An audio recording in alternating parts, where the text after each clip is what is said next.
நம்ம இன்றைக்கி வீடியோவில் பார்க்க போகிறதுனா ஆஸ்திரேலியா பார்த்தீங்கன்னா ஸ்காட்லாந்து டூர் போயிருக்காங்க. இந்த டூரில் பார்த்தீங்கன்னா 3 T20 மேட்ச் நடக்க போகுது.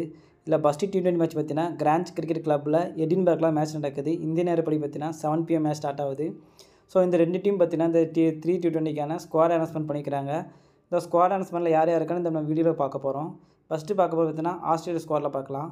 ஆஸ்திரேலியா ஸ்குவாடில் பார்த்தீங்கன்னா பேட்டிங் டிபார்ட்மெண்ட்டில் Travis Head, Tim David, Jake Fraser McGurk 3 பேர் இருக்காங்க. ஸோ இந்த 3 பேரும் பார்த்தீங்கன்னா பிளேயிங் 11க்குள்ளே வர அதிகமாக வாய்ப்பு இருக்குது. பார்த்தீங்கன்னா இந்த 3 பேரும் பிளேயிங்குள்ளே வர வாய்ப்பு இருக்குது. Travis Head, Jake Fraser McGurk 2 பேர் பார்த்தீங்கன்னா ஓப்பனிங்லேயே ஓப்பனிங் பேட்ஸ்மேனாக கிளம்புறங்க அதிகம் வாய்ப்பு இருக்குது. டிம் டேவிட் பார்த்தீங்கன்னா மிடில் ஆர்டர் பேட்ஸ்மேனாக கிளம்புறங்க வாய்ப்பு இருக்குது. ஸோ ரீசன்ட் ஃபார்ம் பார்த்தீங்கன்னா இவங்க 3 பேருக்கும் பார்த்தீங்கன்னா நல்லாவே இருக்குது. இல்லை டிம் டேவிட் தவிர்த்துட்டு மொத்தம் 2 பேரும் பார்த்தீங்கன்னா பேட்டிங் நல்லா ஹிட் பண்ணி விளாடுறாங்க.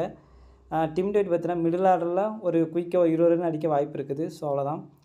ஆல்ரவுண்ட் டிபார்ட்மெண்ட்டில் பார்த்தீங்கன்னா மிச்சல் மார்ஸு இவர் தான் கேப்டனாக செயல்படுறாரு. ரீசன்ட் ஃபார்ம் பார்த்தீங்கன்னா சூப்பராக இருக்குது. அது மட்டும் இல்லாமல் 1 டவுன் பிளேயராக கிளம்புறங்கிறாரு. காப்பர் கொர்னாலி பார்த்தீங்கன்னா டொமஸ்டிக்கில் ரெக்கார்டு பார்த்தீங்கன்னா ஓரளவு டீசெண்டாக தான் இருக்குது.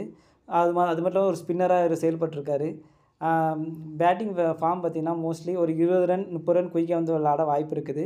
ஸோ இவர் பார்த்தீங்கன்னா மோஸ்ட்லி பிளேயிங் 11க்குள்ளே வர வாய்ப்பு கொஞ்சம் கம்மி தான்.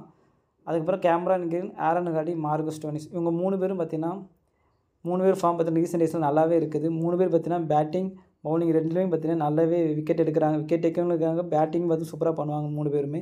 ஸோ 3 பேருக்கு பிளேயிங் 11 பார்த்தீங்கன்னா 2 பேர் கூட பிளேயிங் 11க்குள்ள வர வாய்ப்பு இருக்குது. மோஸ்ட்லி பார்த்தீங்கன்னா கேமரான் கிரீனும் மார்கஸ் ஸ்டோனிஸும் பிளேயிங் 11க்குள்ள வர வாய்ப்பு இருக்குது. விக்கெட்டுக்கு வர ஆப்ஷனில் ஜோஸ் இங்கிலீஷ் மட்டும் தான் இருக்கார். ஸோ அவர் மஸ்ட்டு பிளேயிங் 11க்குள்ள உள்ள வந்துடுவார். பவுலிங் டிபார்ட்மெண்ட் பார்த்தீங்கன்னா Xavier Bartlett, Nathan Ellis, Spencer Johnson, Adam Zampa, Riley Meredith. So இதில் சேவியர் பேர்லட் பார்த்தீங்கன்னா ரீசெண்ட் டேஸில் பார்த்தீங்கன்னா நல்லாவே விக்கெட் டேக்கர் பவுலராக இருக்கார். அது மட்டும் பார்த்தீங்கன்னா பேட்டிங் வந்தாலும் பார்த்தீங்கன்னா குயிக்காக ரன்ஸ் அடிப்பார். ஸோ அது மட்டும் பார்த்தீங்கன்னா டெத் ஓவர் போடுறதுனால இவர் மஸ்ட்டாக இவர் பிளேயிங்குள்ளே உள்ள வந்தாலும் மஸ்ட்டாக பிக் பண்ணிக்கோங்க. நாதன் எல்லிஸும் அதே மாதிரி தான் டெத் ஓவர் பவுலர் போடுறாரு. நல்லா விக்கெட் டேக்கிங் ஆப்ஷனில் இருக்கார். மஸ்ட்டாக இவர் பிளேயிங்குள்ளே வர 2 பேரில் யாராவது ஒருத்தர் பிளேயிங் 11க்குள்ளே வர வாய்ப்பு இருக்குது. ஸ்பென்சர் ஜான்சன் மஸ்ட்டாக உள்ளே வந்துடுவார். ஏன்னா இவர் இனிஷியல் பால் பார்த்தீங்கன்னா நல்லாவே எக்கனாமிக்காக பவுலிங் போடுவார். அது மட்டும் இல்லாமல் விக்கெட் டேக்கிங்கில் பார்த்தீங்கன்னா கொஞ்சம் கம்மியாக இருக்கார். மோஸ்ட்லி இந்த ஸ்காட்லாந்து டீமுக்கு எதிராக பார்த்தீங்கன்னா நல்லா விக்கெட் எடுக்க கூட வாய்ப்பு இருக்குது. ஏன்னா அங்கே இன்கன்சிஸ்டன்ட் பேட்ஸ்மேன் தான் இருக்காங்க. ஸோ அவங்களுக்கு எதாவது விக்கெட் எடுக்க அதிக வாய்ப்பு இருக்குது.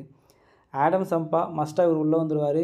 இவர் உள்ளே வந்தால் வச்சிட்டிங்கன்னா மோஸ்ட்லி ஸ்பின்னுக்கு பார்த்தீங்கன்னா ஸ்காட்லாந்து டீம் பார்த்தீங்கன்னா ரொம்பவே தடுமாறுவாங்க.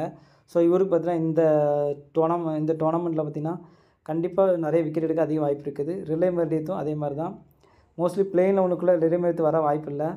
ஸோ சப்போஸ் உள்ளே வந்தாங்கன்னா ஒரு விக்கெட் எடுக்க வாய்ப்பு இருக்குது. அவ்வளோதான். இப்போ ஸ்காட்லாந்து டீமோட ஸ்குவாடில் பார்க்கலாம்.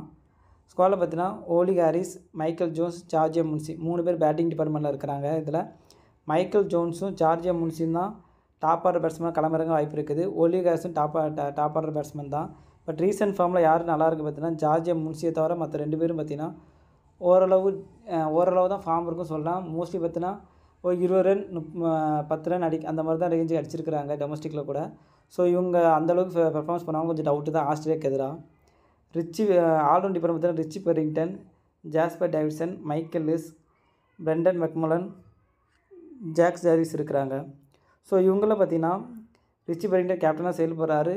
இவரோட டீசன்ட் ஃபார்ம் பார்த்தீங்கன்னா ரொம்பவே சூப்பராக இருக்குது. அது மட்டும் பார்த்தீங்கன்னா பவுலிங் ஆப்ஷனும் எடுத்துக்குவார். மோஸ்ட்லி ஆஸ்திரேலியாவுக்கு தான் பார்த்தீங்கன்னா கண்டிப்பாக 2 ஓவர்கிட்ட பவுலிங் போட கண்டிப்பாக வாய்ப்பு இருக்குது. ஜாஸ்பர் டேவிட்சன் ரீசன்ட் ஃபார்ம் பார்த்தீங்கன்னா பெருசாக எதுவும் இல்லை. பட் இவர் ஆல்ரவுண்ட் டிபார்ட்மெண்ட்டில் எடுத்துருக்கிறாங்க. பட் இவர் பிளேயிங் 11க்குள்ள வர கொஞ்சம் டவுட்டு தான்.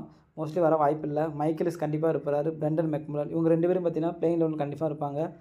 2 பேர் பார்த்தீங்கன்னா டீசன்ட் ஃபார்ம் பார்த்தீங்கன்னா மைக்கேலிஸ்க்கு தான் சூப்பராக இருக்குது ஃபார்மு. பிரெண்டன் மெக்மலன் ரீசெண்ட் டேஸில் பார்த்தீங்கன்னா கொஞ்சம் ஃப்ளாப் ரிசல்ட் தான் கொடுக்குறாரு. ரொம்ப இன்கன்சிஸ்டன்ட் தான் செயல்பட்டுருக்காரு. மைக்கேலிஸ் பார்த்தீங்கன்னா அவருடைய மோஸ்ட்லி ஒரு விக்கெட் எடுத்துக்காரு. பேட்டிங்கில் வந்தாலும் ஒரு 20 ரன் அடிக்க வாய்ப்பு இருக்குது. ஜாக் ஜார்விஸ் ரீசெண்ட் டேஸில் பார்த்தீங்கன்னா நல்லாவே பெர்ஃபார்மன்ஸ் பண்ணிகிட்டு இருக்காரு. எல்லா T20 இதுலேயும் லீக்லேயும் பார்த்தீங்கன்னா விளாண்டுட்டுருக்காரு.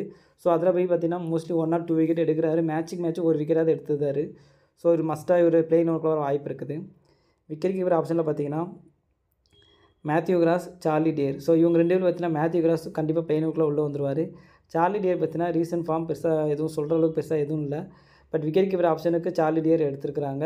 பிளேயிங் 11க்குள்ளே கண்டிப்பாக மேத்யூ கிராஸ் தான் வருவார். மேத்யூ கிராஸ் பார்த்தீங்கன்னா ரீசெண்ட் ஃபார்ம் பார்த்தீங்கன்னா கொஞ்சம் டீசெண்டாக இருக்குது. பிளேயிங் 11க்குள்ளே உள்ளே வந்துடுவார். பவுலிங் டிபார்ட்மெண்ட்டில் பார்த்தீங்கன்னா Charlie Cassell, Bradley Currie, Chris Greaves, Safyaan Sharif, Christopher Sole, Mark Watt, Brad Wheal இருக்கிறாங்க. இதில் சார்லி கெசல் பார்த்தீங்கன்னா டொமஸ்டிக்கில் ஓரளவு டீசென்ட் ஃபார்மில் இருக்கார். பிராட்லி கரி பார்த்தீங்கன்னா ரீசெண்ட் டேஸில் சூப்பராகவே பவுலிங் போட்டுட்ருக்கிறாரு. அது மட்டும் இல்லாமல் பார்த்தீங்கன்னா எல்லா T20 லீக்லையும் பார்த்தீங்கன்னா மோஸ்ட்லி பார்த்தீங்கன்னா 1 or 2 விக்கெட் எடுக்கிறாரு. அது மட்டும் இல்லாமல் பார்த்தீங்கன்னா டெத் ஓவரும் கொஞ்சம் பவுலிங் போகிறாரு. ஸோ விக்கெட் எடுக்க வாய்ப்பு இருக்குது. கிறிஸ் கிரீவ்ஸ் பார்த்தீங்கன்னா மோஸ்ட்லி இது வந்து மிடில் ஆர்டர் பேட்ஸ்மேனாக தான் கிளம்புறவங்க. பேட்டிங் பவுலிங் டபுள் ஆப்ஷன் இருக்குது. எல்லா மேட்ச்சிலும் விக்கெட் எடுப்பாருன்னா கொஞ்சம் சம் மேட்ச்சில் பார்த்தீங்கன்னா விக்கெட் எடுக்காமல் கூட போகிற வாய்ப்பு இருக்குது. கொஞ்சம் இன்கன்சிஸ்டண்ட்டாக ப்ளே பண்ணிட்டு இருக்கிறாரு. ஏன்னா இவருக்கு பேட்டிங் வாய்ப்பு அந்தளவுக்கு கிடைக்க மாட்டேங்குது. ஸோ ஆஸ்திரேலியாவுக்கு எதிராக பார்த்தீங்கன்னா கண்டிப்பாக இவருக்கு பேட்டிங் வாய்ப்பு கண்டிப்பாக கிடைக்க வாய்ப்பு இருக்குது. ஸோ பிளேயினருக்கு வர அதிகம் வாய்ப்பு இருக்குது.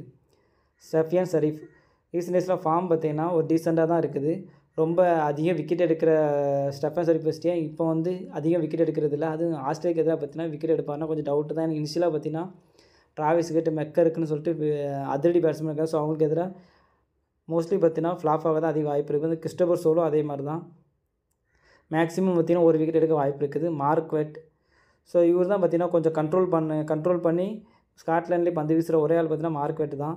மார்க்வெட் பார்த்தீங்கன்னா மோஸ்ட்லி ஆஸ்திரேலியாவுக்கு எதிராக பார்த்தீங்கன்னா கொஞ்சம் ட்ரம்ப் கார்டாக இருக்கலாம். மோஸ்ட்லி பேட்டிங்கில் வந்தாலும் பார்த்தீங்கன்னா ஓரளவு டீசெண்டாக ஸ்கோர் பண்ணுவார். பவுலிங்கில் பார்த்தீங்கன்னா மேக்ஸிமம் ஒரு விக்கெட்டை தான் கன்ஃபார்ம் எடுத்துருவார்.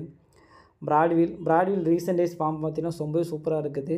மேக்ஸிமம் மேட்ச்சில் எல்லா மேட்ச்லையும் பார்த்தீங்கன்னா விக்கெட் டேக்கிங்கில் அதிகம் ஆப்ஷனில் இருக்கிறாரு. ஸோ விக்கெட் டேக்கிங் பவுலராக செயல்பட்டுருக்காரு. ஓகே, உங்களுக்கு இந்த 2 டீமில் பார்த்தீங்கன்னா எந்த டீம் பார்த்தீங்கன்னா T20 வந்தால் ஜெயிக்கணும்னு நீங்கள் கமெண்ட் பாக்ஸில் கமெண்ட் பண்ணுங்கள். தேங்க்யூ.